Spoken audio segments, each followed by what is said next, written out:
이 무더위에 우리 찬양대의 가사처럼 하나님께서 저와 여러분들을 강하게 일으켜 세워주시기를 바랍니다.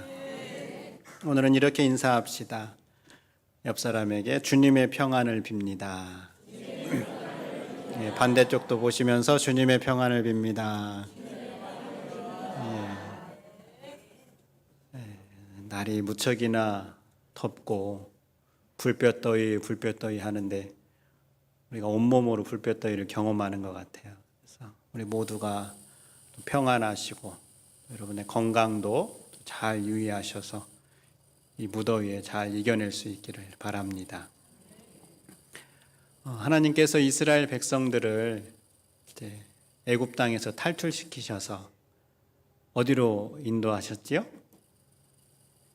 가나안 땅으로 인도하셨어요. 가나안 땅으로. 예. 근데 그 가나안 땅이 사람들이 아무도 살고 있지 않은 무인도가 아니었어요. 이미 그 땅에 살고 있는 사람들이 있었습니다. 그곳에 이스라엘 백성들이 이제 함께 가서 거주하며 살게 되는데 그 땅에 살고 있던 사람들 가운데 블레셋 족속이라는 족속이 있었어요.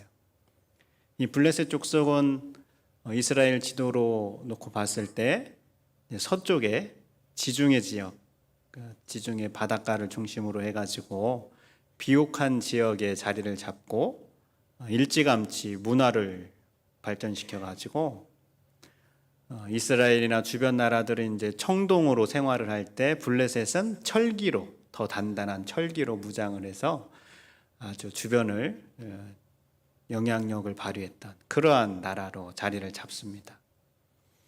성경을 보면 이 블레셋과 이스라엘은 계속해서 그래서 적대 관계와 갈등 관계에 놓여 있다라는 것을 우리가 볼 수 있는데요.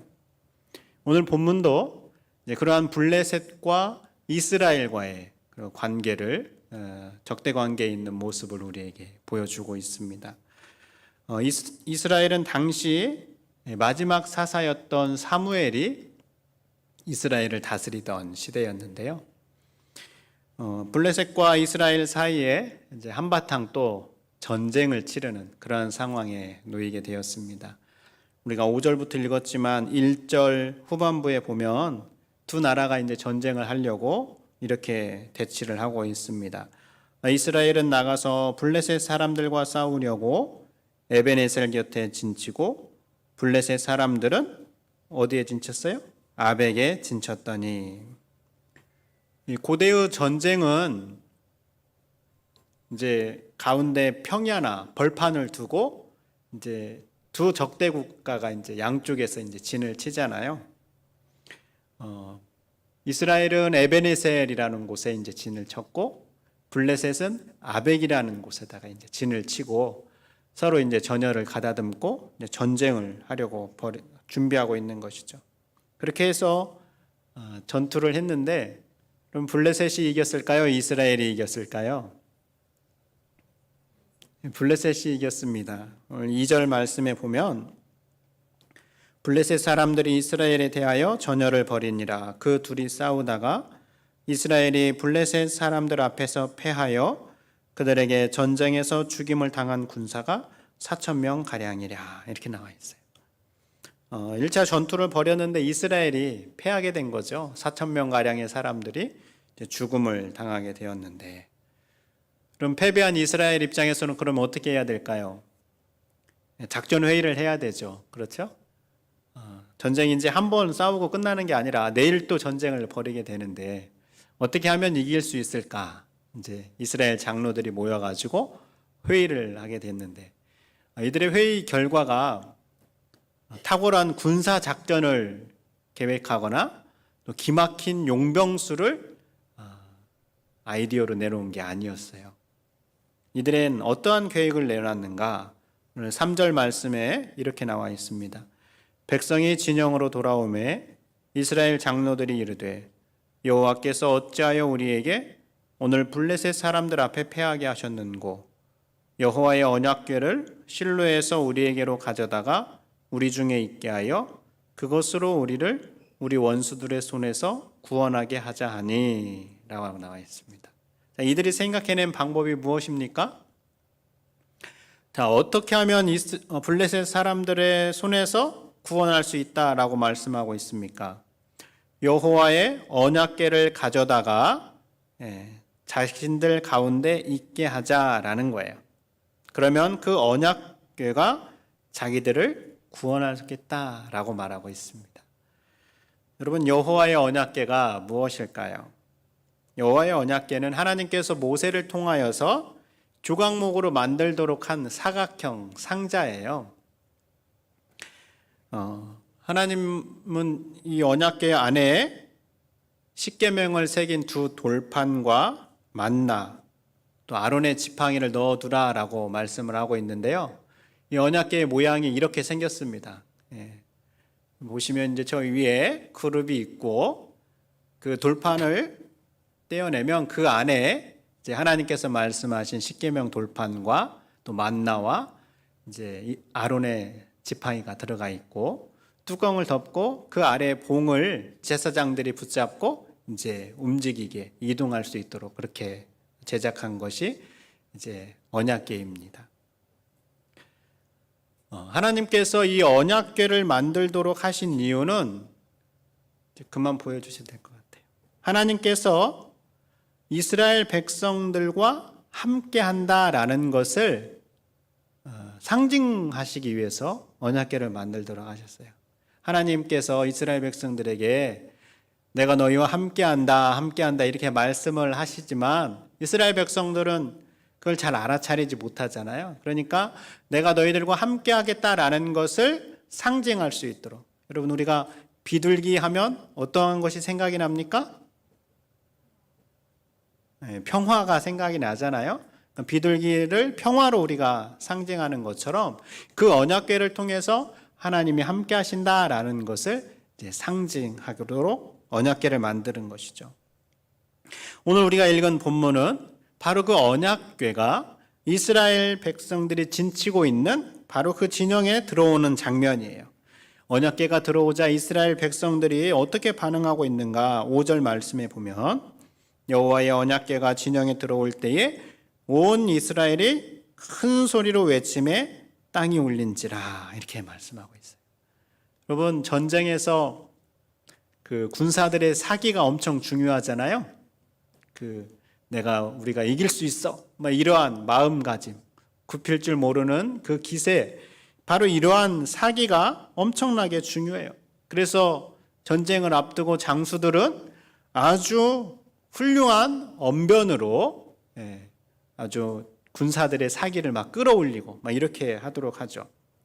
그런데 언약궤가 돌아오자 이스라엘 족속들 가운데 어제의 패배가 깨끗하게 잊어지게 되었어요. 그들의 사기가 막 올라간 거예요. 얼마나 큰 소리를 내며 언약궤를 맞이했는지 땅이 울릴 정도였습니다. 이 소리는 건너편에 진을 치고 있던 블레셋 족속들에게도 능히 들릴 정도였어요. 그래서 도대체 자네들이 무슨 일이 일어났는가 해서 알아보게 되니까 여호와의 언약궤가 진영에 들어왔다라는 것을 알게 되었습니다. 여호와의 언약궤가 이스라엘이 진치고 있는 그 진영에 들어왔다라는 것을 알게 되자 블레셋 사람들 역시 크게 당황하며 두려워하게 됩니다. 7절에 보면 이렇게 기록되어 있습니다. 블레셋 사람이 두려워하여 이르되 신이 진영에 이르렀도다 하고 또 이르되 우리에게 화로다. 전날에는 이런 일이 없었도다. 블레셋 사람들은 이스라엘의 언약궤가 온 것을 보고 신이 진영에 임했다라고 그렇게 표현을 합니다. 그리고 이렇게 전쟁터에 여호와의 언약궤가 온 것은 처음 있는 일이다. 그전에는 한 번도 없었는데 이러한 일이 일어났다라고 하면서 두려워하게 되었습니다. 이들의 두려움이 얼마나 컸는지는 8절을 통해서 우리가 알 수 있는데 블레셋 족속들이 이렇게 이야기하죠. 우리에게 화로다. 누가 우리를 이 능한 신들의 손에서 건지리요. 그들은 광야에서 여러 가지 재앙으로 애굽인을 친 신들이니라. 그러니까 블레셋 사람들은 이스라엘 진에 가져온 여호와의 언약궤의 주인공인 하나님에 대해서 명확하게 알고 있었어요. 그들은 애굽에서 여러 재앙을 내리셔서 애굽 신보다 위대한 신, 또 광야에서 이스라엘 백성을 인도한 신으로 정확하게 알고 있었습니다. 그런 신이 이스라엘 진영에 왔다고 생각하니까 블레셋 사람들은 두려워하면서 이제 이건 큰일이다라고 걱정하고 있는 것이죠. 그런데 그래도 쥐도 궁지에 몰리면 어떻게 한다고 그래요? 고양이를 문다, 이제 이렇게 이야기하잖아요. 블레셋 사람들도 마냥 두려워서 꼼짝달싹 못하면 안 되겠다 생각을 한 거죠. 그래서 마치 궁지에 몰린 쥐와 같은 심정으로 블레셋 그 족속들이 새롭게 마음을 이제 다잡고 이렇게 격려를 합니다. 9절 말씀을 제가 표준 세번역으로 읽어보면 이렇게 번역해 놨어요. 블레셋 사람들아, 대장부답게 힘을 내어라. 그렇지 않으면 히브리 사람이 우리의 종이 되었던 것처럼 우리가 그들의 종이 될 것이다. 너희는 대장부답게 나가서 싸워라. 대장부답게 힘을 내어 싸우자는 거예요. 그렇지 않으면 우리가 이스라엘의 종이 될 것이다. 어쨌든 이러한 격려가 힘이 되었는지, 이스라엘의 종이 되기 싫어서 그랬는지, 이제 블레셋 사람들이 힘을 내어 2차 전쟁을 치르게 되었는데 그 결과는 어떻게 되었을까? 10절과 11절에 그 결과가 이렇게 기록되어 있죠. 블레셋 사람들이 쳤더니 이스라엘이 패하여 각기 장막으로 도망하였고 사륙이 심히 커서 이스라엘 보병에 엎드러진 자가 3만 명이었으며 하나님의 괴는 빼앗겼고 엘리의 두 아들 홈니와 비느하스는 죽임을 당하였더라. 그럼 어떻게 됐습니까? 이스라엘이 패했어요. 궁지에 몰린 쥐가 고양이를 물어서 이기는 일이 발생한 거죠. 더구나 하나님의 언약궤까지 빼앗겼고 이를 지키던 제사장 홈니와 비느하스도 죽음을 당했습니다. 여러분, 이 일이 가당키나 한 일일까요? 여호와의 언약궤가 이스라엘 진영에 왔으면 이스라엘이 이겨야 하는 거 아닌가요? 하나님의 임재를 상징하는 언약궤가 이스라엘 진영 가운데 왔으니까 하나님께서 블레셋을 능히 물리치시고 승리를 주셔야 하는 거 아닐까요? 그런데 이스라엘에게 주어진 것은 1차 전투보다 7배나 넘는 3만 명의 죽음과 또 하나님을 섬기는 제사장 홈니와 비느하스는 죽임을 당했고 여호와의 언약궤는 빼앗기는 철저한 패배를 당하게 되었습니다. 언약궤만 있으면 승리할 것이다 라고 생각을 했는데 언약궤만 있으면 모든 문제가 해결될 것이다 라고 생각을 했는데 그런 일이 일어나지 않은 것이죠. 신앙생활을 하는 우리에게도 이럴 때가 있죠. 내가 이것만 하면, 나에게 이것만 있으면, 내가 이렇게만 하면 문제가 해결될 것이다 라고 생각할 때가 있다라는 거예요. 이런 예예요. 한 자매가 있었습니다. 이 자매가 오랜 시간 결혼을 위해 기도해 왔는데 결혼이 이루어지지 않았어요. 그러던 중에 누군가가 성경을 베고자 하면 하나님의 응답이 임한다라는 말을 해주었어요. 그 이야기를 듣고 이 자매가 그날부터 40일간 작정하며 성경을 머리맡에 베고 잠이 들었습니다. 근데 어떻게 되었을까요? 응답이 이루어지지 않았죠. 그리고 마지막 날 이 자매가 이것을 깨닫게 되었습니다. 하나님은 내가 성경을 베고자 하는 것보다 내 마음속을 보고 계셨구나. 여러분, 우리는 종종 무언가만 하면, 내가 어떠한 것을 하면 하나님께서 응답하실 것이다 라고 기대합니다. 그러나 하나님은 우리가 어떠한 것을 그냥 하는 것보다 우리가 내가 이것을 하면 하나님께서 들어주실 것이다 라는 그러한 기대를 가지고 행동하는 것이 아니라 하나님을 더 알고 하나님만을 더 깊이 사랑하는 관계를 원하십니다. 그러니까 성경을 베고 자느냐 베고 자지 않느냐가 아니라 그 마음 가운데 하나님이 계신가 그렇지 않은가가 중요하다라는 거예요. 이 자매처럼 우리가 어떤 분은 내가 하나님 앞에 100일 동안 새벽 기도를 들으면 하나님께서 문제를 해결해 주실 것이다 라고 생각하며 새벽 기도를 드리는 경우도 있습니다. 그럼 물론 새벽 기도를 드리는 것 중요해요. 우리 성도들이 열심히 나와서 기도하는 거 참 감사하게 생각합니다. 그러나 그 근본에 하나님을 향한 사랑과 하나님을 알고자 하는 마음 없이 무조건 내가 새벽 기도만 나오면 하나님이 해결해 주실 것이야 라고 생각하는 것은 아니다라는 거예요. 동시에 내가 바쁘고 힘든 와중에도 내가 교회 안에서 봉사를 하면 하나님께서 나의 어려운 상황을 해결해 주실 것이다 라고 기대하며 봉사하는 건 역시 마찬가지입니다.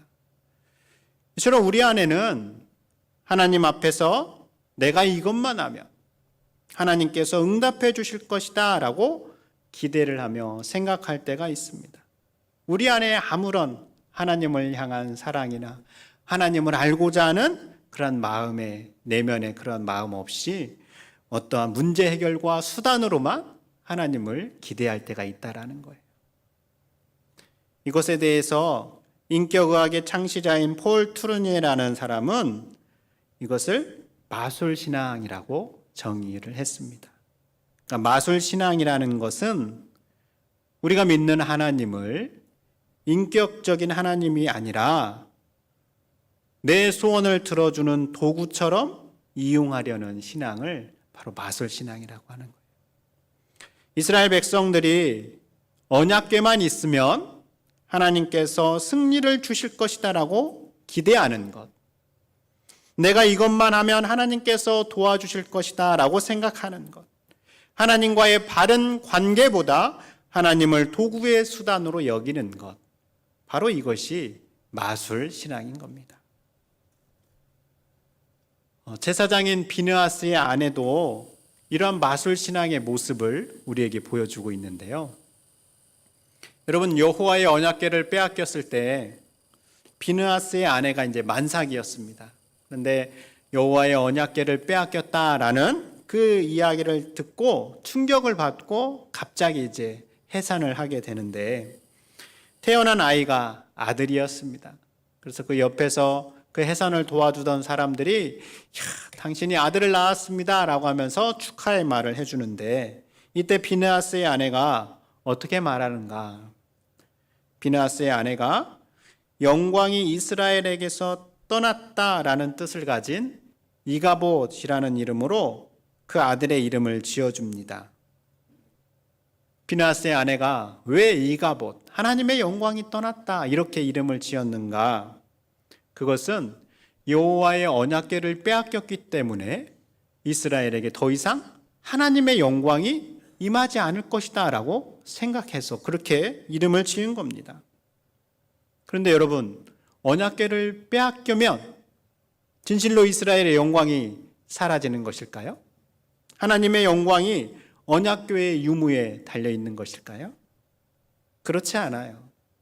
언약궤가 있어도 하나님의 영광이 임하고 여호와의 언약궤가 떠나갔을지라도 하나님의 영광은 이스라엘 가운데 임할 수 있습니다.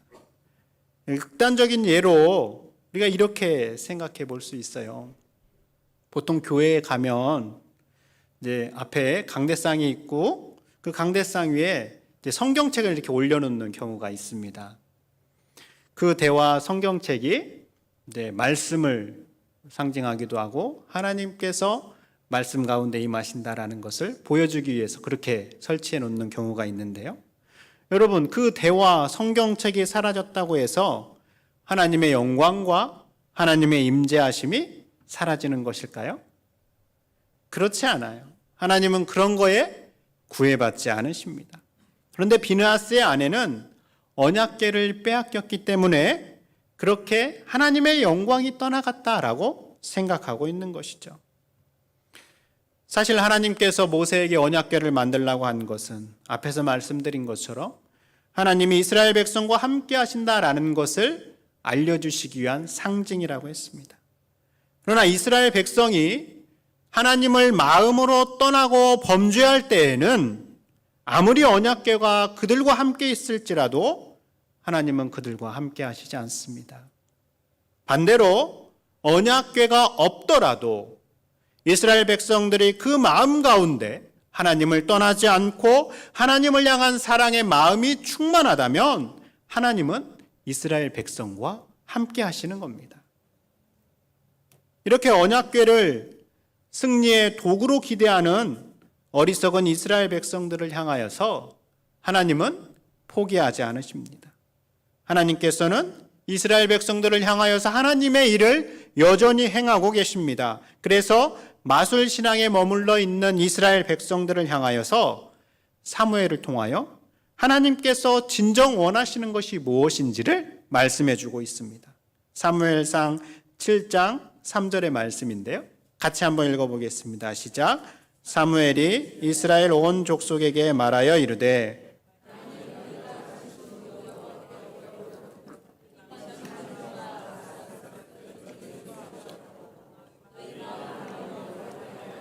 그만을 섬기라. 그리하면 너희를 블레셋 사람의 손에서 건져내시리라. 아멘. 여러분, 하나님께서 사무엘을 통하여 말씀해 주시는 게 무엇입니까? 블레셋 사람의 손에서 건져내 주시도록 요구하시는 게 무엇입니까?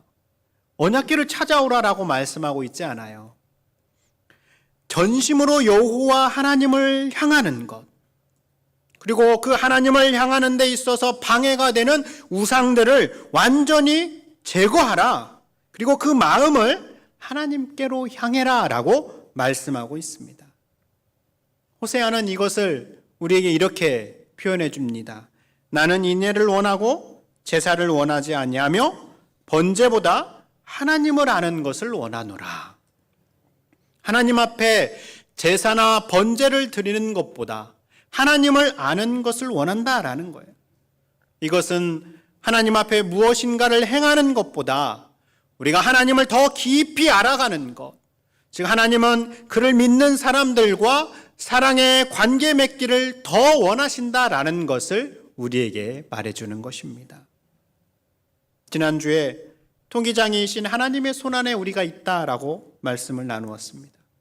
아버지와 자녀의 관계를 맺으신 하나님께서는 우리가 하나님의 자녀로서 하나님과 어떠한 관계를 맺어가기를 원하시는지, 하나님과 어떻게 관계를 맺어가기를 원하시는지 이것에 관심이 있다라는 거예요.